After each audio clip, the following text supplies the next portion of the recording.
Good morning, Endeavour, and welcome to our next chapter of Zeus on the Loose. I'm a little bit late today because I'm still having a little bit of trouble with my internet at home, and as you can see, I'm here in school, ready to go. It's a good one today. Zeus is causing a lot of issue. Our chapter 3 is called The War of Troy. As you can imagine, I was pretty tired by the time I got to school. I tried to get back to sleep after Dad and I finished eating the sacrifice, but Zeus was sulking in the hamster cage and sulking pretty loudly for a hamster. No way to treat a king of the gods, that's for sure, he kept saying in a little hamsterish voice. Anyway, no one except the priest is meant to eat the sacrifice. Blasphemy, that's what it is. Ought to smite him, or tried to smite him. Not my fault if hamsters can't smite properly. And so on, and so on, and so on. So I didn't get a wink of sleep between then and school time. I had to get to school early that morning. I had to put my temple where the old one had been before Miss Wise got in. Zeus was still grumbling when we got to the classroom. I'll show him. Next time I'll be a guinea pig, he he was saying as I swapped the temples, stuffing the old battered one into my pocket. Bet guinea pigs are better at smiting. No, not guinea pigs. Electric eels. I always get those two mixed up. Oh, yeah, I'll be an electric eel, a really big one, and when he picks me up, I'll smite him good and proper. He'll think twice before putting me in a cage halfway through a sacrifice. And so on, and so on. It got worse when lining up time came. You see, we decided that I couldn't keep Hamster hidden in a cage all day, so he turned himself into some kind of bug. I didn't ask what sort. I didn't even look when he did it because he hid himself inside my ear. I was really worried someone else would see. Ugh, Alex has a big bug in his ear. What really, really worried me was that Helene would see and go, oh, Alex has a big bug in his ear. Helene only came to our school about a week ago. She's from France. Miss Wise put her next to me on the carpet because I knew the French for hello, how are you? Actually, Helene probably doesn't know the English word for bug, but it was so embarrassing if she saw Zeus and thought I had nits. Anyway, we went into school and sat on the carpet, and all the time Zeus was still going on and on and on. It was maddening, especially as I couldn't say anything because, one, Miss Wise would think I was talking to one of the other children and tell me off. And what could I say? I could hardly tell her. Sorry, miss, I have a Greek god in my ear disguised as a beetle, and he won't stop going on and on about smiting my dad for putting him in a cage and eating his bacon sandwich. Two, Helena might think I was nuts, muttering to myself, and then she might make a fuss about sitting next to me, and that would be really embarrassing. Then, after register, Miss Wise started reading from the book of Greek myths and legends that got really difficult because Zeus started making comments. The first bit she read was like this. It is my will and my desire, said the mighty Zeus, high king of the gods, on Olympus, to cause the glorious war of Troy, which shall be remembered for all time. Ooh, whispered Zeus in my ear. I didn't say it half so well as that. All I remember saying was, it's been a while since I saw a good punch-up.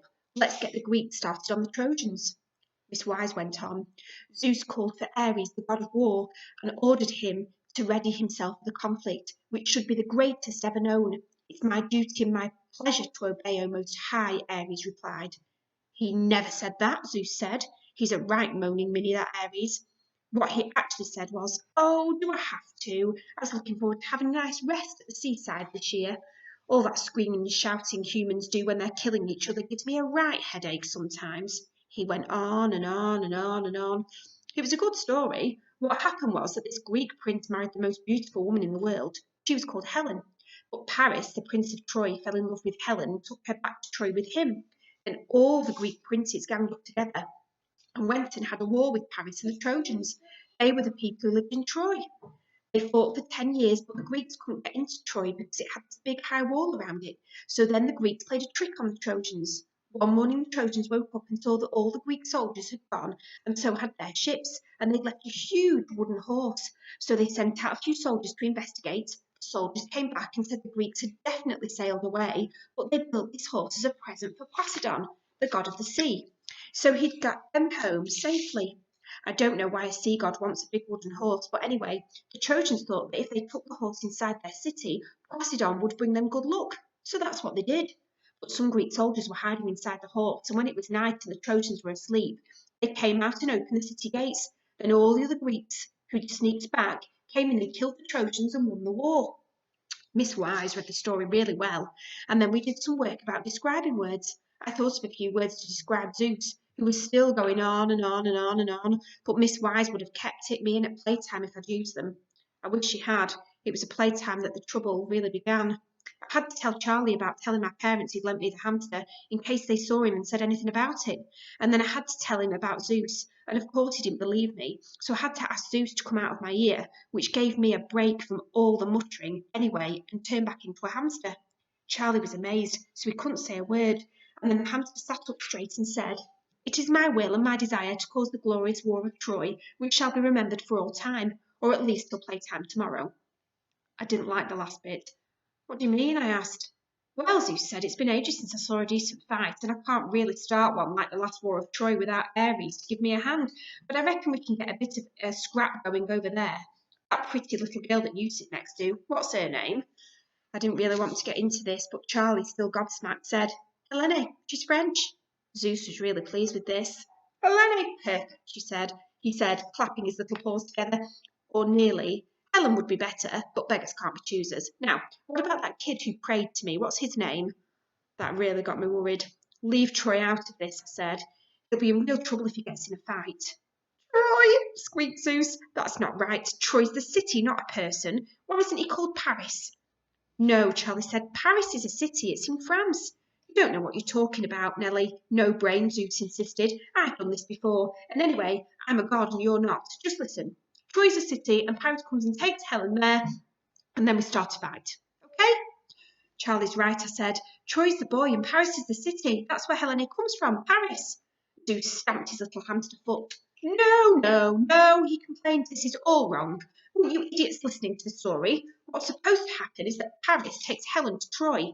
How can he do that if he isn't a city and Troy isn't? And even if we change it round, Troy can't take Helena to Paris if that's where she's from in the first place. You'll have to spoiling my war. It's not fair." And with that, he suddenly changed from hamster shape back into a bearded man in a bedsheet. "I'm fed up with being a hamster," he announced, "and I'm jolly well going to have a war. So there." And he marched out into the middle of the playground and said in that window-rattling voice, "Hear me, O mortal children! I am the great and mighty Zeus. It is my will and my desire to cause the glorious war of Troy. Children!" And ever, what is going to happen? We'll have to see tomorrow. Bye.